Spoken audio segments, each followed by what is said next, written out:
Good morning, guys. My name is Chrissy. Welcome back to my channel. This is Everyday Tidbits. If you're new here, welcome. If not, welcome back.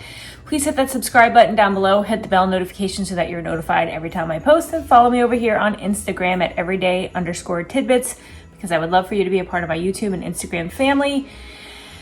Your support means a lot to me. Today I'm going to tell you a little bit about my childhood and Christmas traditions that we had as a kid. I miss them so much. You have no idea. As I get older, and since I've lost my husband, this time of year, right around the holidays, like starting in September, moving forward, is very hard for me. September was our dating anniversary. October is our wedding anniversary. And then we have the holidays, and he's not here. So this is a very difficult time of year for me, and I get kind of like, I don't know. I don't want to say depressed because I'm not depressed, but I just get like down because I wish he was here. And I'm gonna try not to cry during this video, talking about things. It's very sentimental, and this is a very personal video. But anyway, so this time of year is very hard for me. Like, I have never had a normal family, a mother, a father, the kids. I've never had that. As far as I remember, my parents got divorced when I was 7 years old. And I don't remember much of the holidays with my parents together before that. I don't know. I just can't remember. I can't ever remember a time where my parents were together in the same house. But I do remember holidays going forward from there. My mother moved in with a friend initially, and we tried to stay there, but it didn't work out. So we wound up going to my dad. My dad had custody of me and my sister full time. And my family owns a farm, so we would go to work with my dad in the morning, which was really early, and it was in the same town as our school, so it was very easy to arrange that the bus came and picked us up at my dad's work. It took us to school and then brought us back to my dad's work. So that was very easy for him. And then while he was working, I was able to be with my dad at work. I was able to be with my grandmother, my aunts, my uncles. So collectively, it was a joint effort to raise everyone's kids, my sisters and my cousins. Everybody had a part in it. My grandmother played a very big role in it. I still saw my mother, but as far as like living arrangements, full-time with my dad, full-time with my dad's family, that was how I was raised. So coming with holidays, most of Thanksgiving I spent with my mom. So it was like, you know, she lived about 45 minutes south of where my dad was. She had moved in with my grandmother, who lived, you know, about 45 minutes south. So there was a meeting point. I remember this restaurant. I remember the name of it. I remember where it was. There was a meeting point where my dad would drive my sister and I to the meeting point, and my mother would pick us up and then take us to my grandmother's house at the, you know, before she had her own place. And that was pretty much every holiday. So we would meet at the meeting point and then go spend the holiday there. So that was pretty much every Thanksgiving. But this video is about Christmas because Christmas was huge. So Christmas morning, my sister and I would wake up at my dad's, our house, and we would open up all of our presents. And I have to say Christmas was great because my sister and I were very spoiled by our parents and our uncles and aunts, and it was a wonderful time of year. And although we were spoiled, we never acted like spoiled brats. And we lived in a very affluent town where a lot of kids are spoiled brats. So the affluent town, we were raised humbly, which was good because, you know, although we lived in a town where it is not unnormal for a child who just got their license to get a brand new Mercedes or a brand new BMW or a brand new Audi. I bought my first car used from my mother for $2,000.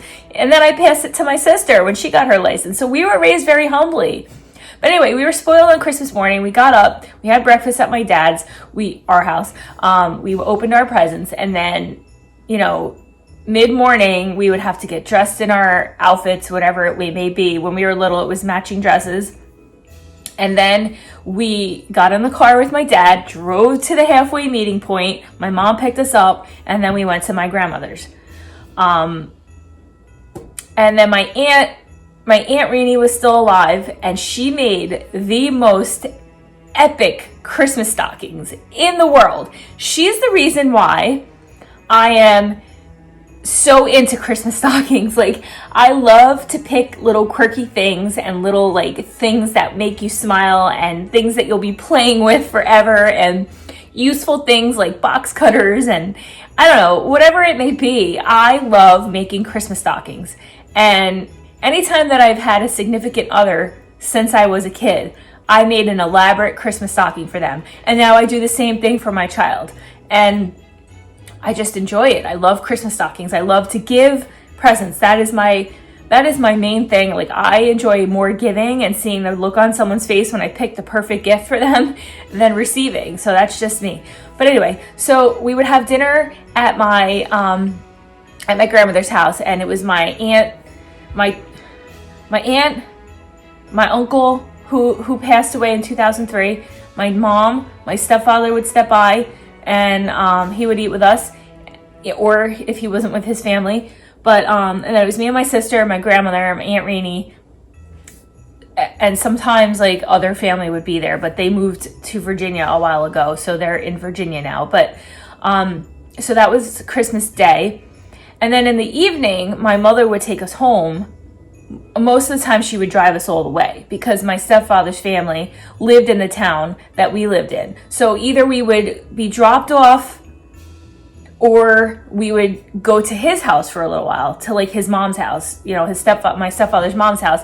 And we would hang out there for a little bit, and then they always had presents for us, so we would open up presents there too. So it was like, you know, presents all day long for kids. It was great. So then they would take us home. And most of the time, it was early enough that my dad would then take us to my grandmother's house on his side.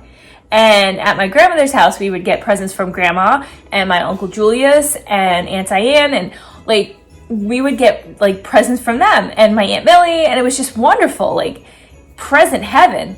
But Christmas Day, you know, it was special. It was wonderful. It was great. But like, the main event in any Italian's life is the big Christmas Eve celebration. And that's, you know, when we were younger, Christmas Eve was just the cat's meow. It really was, for lack of a better word. It was like fantastic. My aunt would have this huge party every Christmas Eve. It was tradition.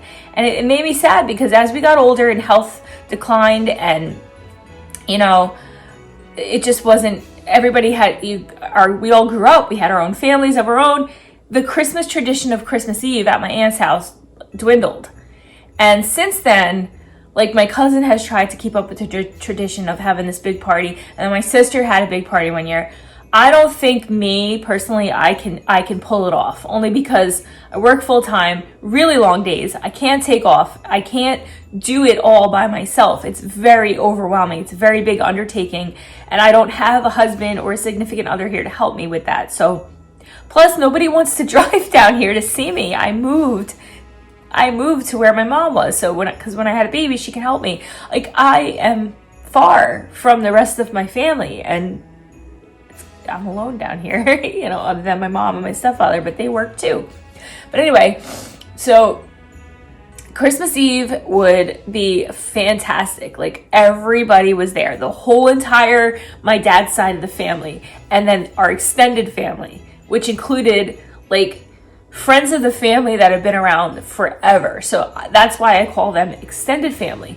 So it was our family, extended family. It was just huge. And all the kids, like, I am one of 9 grandkids on my dad's side, one of 7 on my mom's side. But my mom's side wasn't involved with this Christmas Eve tradition on my dad's side. But there was 9 of us, and then there was extended family's children and cousins of my other cousins. And there was just probably, I want to say, like anywhere from 10 to 20 kids that we all called cousins. We all called each other cousins. We were all family and we all got along. There was never any drama when we were younger. The drama came later, you know, but it was just all of us played together. There was no phones, there was no computers, no electronics. We were creative. We did things that kids nowadays don't do. We were all dressed in our pretty little Christmas dresses and you know, the boys were in their little slacks and sweaters and everybody looked, we were so cute. But like, we all played together and we were creative in our games and I miss those days. I miss the close family feeling. I miss that so much, especially this time of year. And especially since my husband passed away. So that's why it's so very hard for me. Oh my God, I don't want to cry. Being isolated down here. I can't just go like knock on my sister's door, my cousin's door, or the kids can't play together. My daughter did not grow up with her cousins like I did, and I really wanted that to happen. But anyway, so yeah, I'm gonna stop crying now.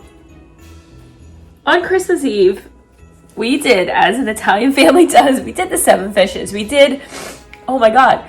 My Uncle Julius used to make lobster fra diavolo every Christmas Eve over pasta, and it was so good. We would have that, we would have clams, we would have calama salad, squigille, every kind of like fish and appetizers and cakes and cookies, and oh my God, the food was endless. Like, you were like a stuffed sausage by the end of the night. Like, so everybody would get together, we would eat, there would be like a huge buffet that my aunt would lay out. Everybody would bring stuff, lay out the food, everybody would eat dinner. The kids would all play, the adults were drinking wine and coffee at the table and just having a good time. It was so wonderful.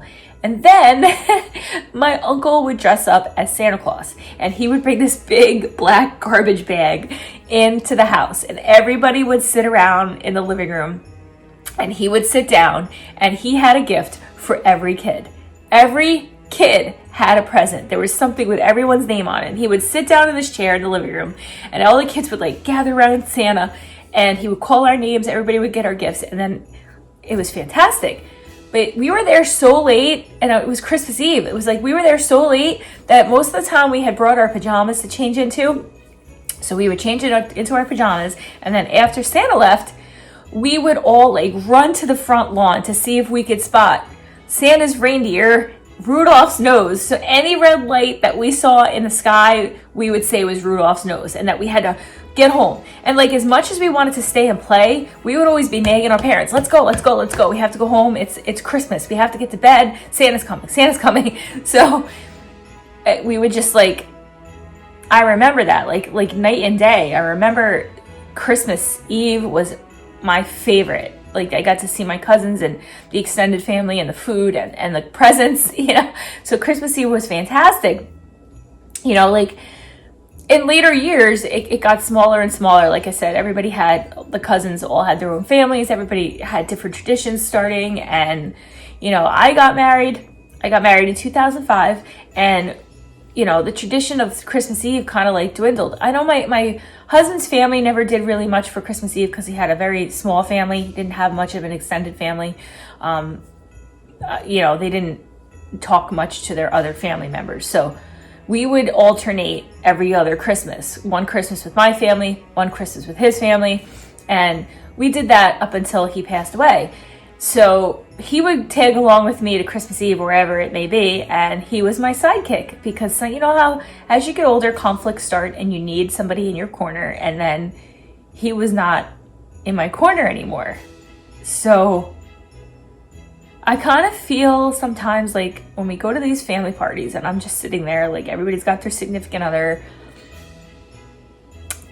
I have nobody in my corner. And I know that's just me in my own head. I know that's not true. Like, I'm with family and then family's in your corner no matter what, but like, that's how it feels sometimes. And, you know, as we get older, the Christmas traditions that we had as a kid, like, I just feel so grateful that I had that. and so sad that they're not here anymore, because I was hoping that in my own little family, me and my husband would start our own traditions. And unfortunately, we did have that together for 6 years, and then we had our beautiful daughter, who was 3.5 when he passed away. And like on that particular year, I had said to my husband, I'm like, we're not traveling this year. We're gonna start our own tradition. Like I said it to him, and I had food and I had planned to cook, and I said, we're staying home. We're staying home on Christmas. I'm not traveling. Because as a kid, from the time I was 7, I had traveled every year on Christmas, and I never stayed home on Christmas. I never got to stay home and enjoy my presents and not have to get dressed up in a frilly little dress and not have to be split between 2 families and travel. Like, I had never done that up until that point, and I still have never done that. I'm 43 years old, and I travel every year. So that was the year that I said to him, we're not going anywhere. We're staying home. I will cook. I'll make enough food that if anybody wants to stop by and see our daughter and us, that there'll be food, and I'll have it out, and I'll make a plate, and they can stay and hang out. But I had not planned on getting dressed or going anywhere that Christmas. And unfortunately, he died on December 13th. It was, December 13th. The tree was up, there was presents, the train was up around the tree, and he died. Yeah, he died 12 days before Christmas. Yeah, 12 days before Christmas. And it turned our world upside down. It turned our world upside down, and we no longer had a family. A traditional family, I should say. So, that particular Christmas, I remember very clearly because there was investigators in my house, and they were stepping all over my shit. Excuse my language. He died in the basement, and they kept going up and down the stairs, and the Christmas tree was right there by the basement stairs, and the train was around the tree, and these people kept tripping over the train. They kept tripping over the train and knocking it off the track. And that was a train that my husband bought for my daughter so that they could have a tradition of putting it up every year. And it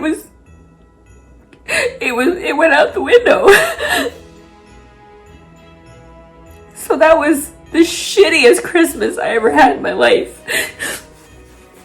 Yeah, so we moved in with my mother. We moved in with my mom that year. That was 2011. So it'll be 9 years this year since he left us. And so we moved in with my mom that year, and my whole family came together for me, and I'm very grateful and thankful for that. The whole family came together for me, and my mom threw Christmas together like this for everybody. She cooked for everybody, and everybody came. And I have to say that was the first time I remember my parents, both of them together in the same house, both of them, and my stepfather, all 3 of them in the same house. And that was the last time. 2011, the first time and the last time my entire immediate little family was together on a holiday. And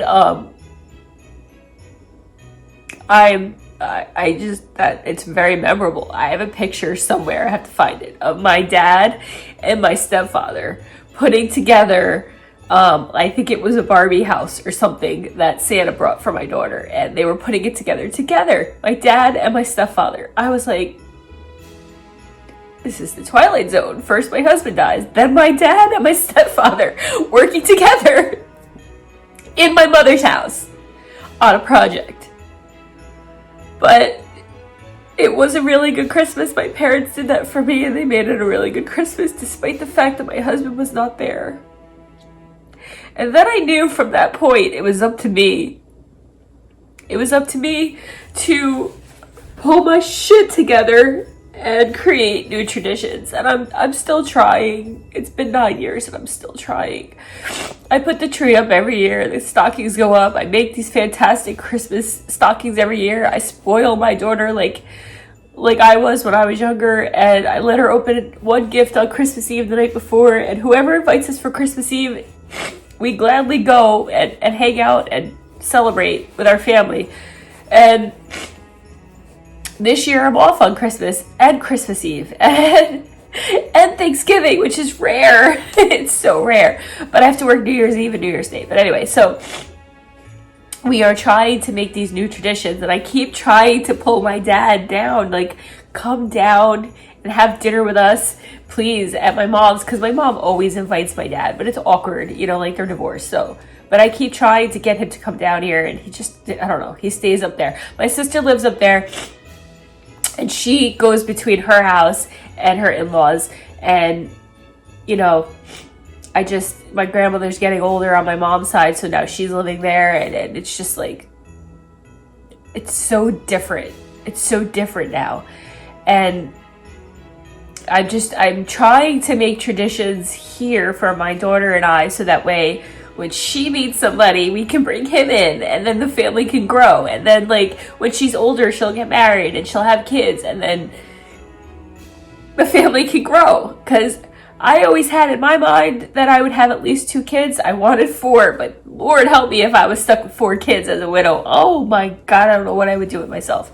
But anyway, I wanted a big family, and it's just me and my daughter, and I love her so much, and I thank God for her, because she is the reason why I get up every day and do what I do. Go to work, clean the house, keep the house. She's the reason why I bought a house. Like, if I didn't have my daughter and this happened to me, I would find some little condo somewhere where I didn't have to mow the lawn or do anything. I would live in a no maintenance place, because why?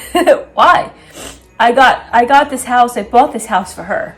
I bought this house so she could have a backyard. I bought this house so she could have places to go in the house and have her own room and have a place to hang out with her friends. I bought this house for her. So, and if I didn't have her, I probably wouldn't acknowledge Christmas at all. Honestly, I probably would not, because it's a crap time of year for me. It's a crap time of year.